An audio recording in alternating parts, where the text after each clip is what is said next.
सर्दी का मौसम था। रात के 2 बजे थे। एक बूढ़ी औरत अपने घर के कोने में ठंड से तड़प रही थी। ये कहानी है शारदा की। शारदा अपने पति मोहन के साथ नेहरू नगर में रहती थी। उसका एक छोटा सा बेटा था जिसका नाम राहुल था। एक दिन मोहन काम से लौट रहा था, तभी उसका एक्सीडेंट हो जाता है और वह वहीं पर दम तोड़ देता है। शारदा रोती बिलखती हुई मोहन का अंतिम संस्कार किया। बेटे के उज्जवल भविष्य के लिए शारदा ने घर घर जाकर काम किया। वह काम करते करते थक जाती थी, लेकिन फिर भी आराम नहीं करती थी।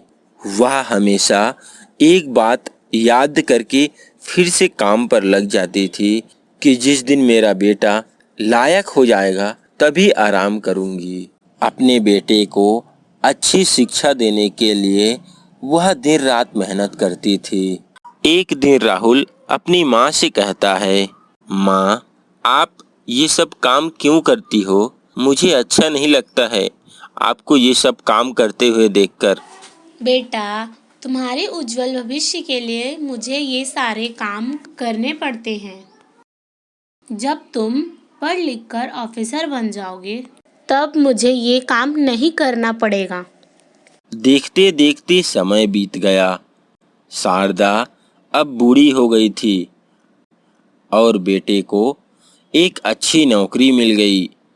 कुछ समय बाद बेटी की शादी कर दी। शारदा बहुत खुश थी। उसके जीवन का सबसे बड़ा सपना पूरा हो गया। उसका बेटा लायक हो गया। वह मन ही मन सोच रही थी कि अब उसका बेटा उसकी हर ख्वाहिश पूरा करेगा। अगले दिन, माँ, मैं ऑफिस जा रहा हूँ। बेटा, नाश्ता तो करता जा। नहीं माँ, मुझे लेट हो रहा है, मैं निकलता हूँ। माँ, मैं भी ऑफिस जा रही हूँ। घर का ख्याल रखना, ठीक है? ठीक है बहू। अगले दिन, माँ, मैं ऑफिस जा रहा हूँ। बेटा, थोड़ा रुको तो तुमसे कुछ बात करनी है। माँ, मैं अभी लेट हो चुका हूँ, शाम को आता हूँ, फिर आपका बात सुनूंगा। माँ, मैं भी ऑफिस जा रही हूँ। आप घर की साफ सफाई कर दीजिएगा। किचन में थोड़े से बर्तन हैं, उसे भी साफ कर दीजिएगा। ठीक है बहू। बेटे और बहू के पास माँ से बात करने तक का वक्त नहीं था। शारदा के जीवन में बस इतना ही फर्क पड़ा था कि पहले वो बाहर के लोगों के जूठे बर्तन धोती थी, अब वो अपने बेटे और बहू के, पहले वो बाहर के लोगों के कपड़े धोती थी, अब अपनी बहू और बेटे के। फिर भी शारदा खुश थी क्योंकि औलाद उसकी थी।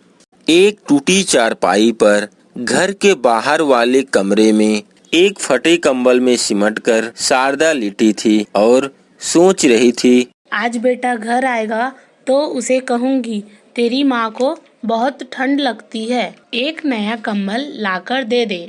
शाम को बेटा घर आया तो माँ ने बोला, बेटा, ठंड बहुत है, मुझे बहुत ठंड लगती है।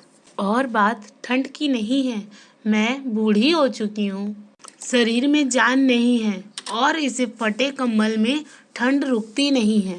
बेटा, एक नया कंबल लाकर दे दे। राहुल गुस्से से कहता है, मेरे पास बिल्कुल पैसे नहीं हैं तुम्हारे लिए कंबल लेने के लिए। बेटा, क्यों झूठ बोलते हो? मैंने अभी कुछ पैसे तुम्हें जेब में रखते हुए देखा। हाँ, वो तुम्हारी बहू के लिए स्वेटर लाने के लिए है। तुम तो घर में पड़ी रहती हो, सहन कर सकती हो। हमें घर से बाहर काम पर जाना पड़ता है। सिर्फ 2 महीना निकाल लो, अगली सर्दी में देखेंगे।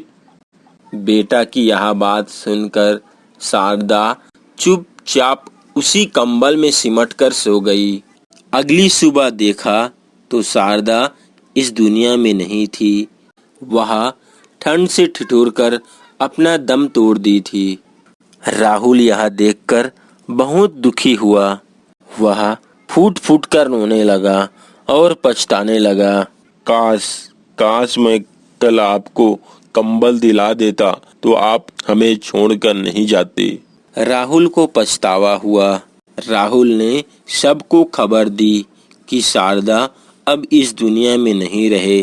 सभी रिश्तेदार, दोस्त, पड़ोसी इकट्ठा हो गया। बेटे ने माँ की अंतिम यात्रा पर कोई कमी नहीं छोड़ी। माँ की अर्थी को बहुत बढ़िया सजाई गई थी। सारी दुनिया माँ की अंतिम संस्कार देखकर कह रही थी कि हमें भी हर जन्म में ऐसा ही बेटा दे। मगर उन लोगों को क्या पता कि मरने के बाद भी एक माँ ठंड से तड़प रही थी, सिर्फ एक कंबल के लिए। मित्रों, अगर आपके माँ बाप आज आपके साथ है तो आप बहुत भाग्यशाली हैं। आज आप जो कुछ भी हो वो उन्हीं के मेहनत और आशीर्वाद से हो। जीते जी अपने माँ बाप की सेवा करना आपका प्रथम कर्तव्य है।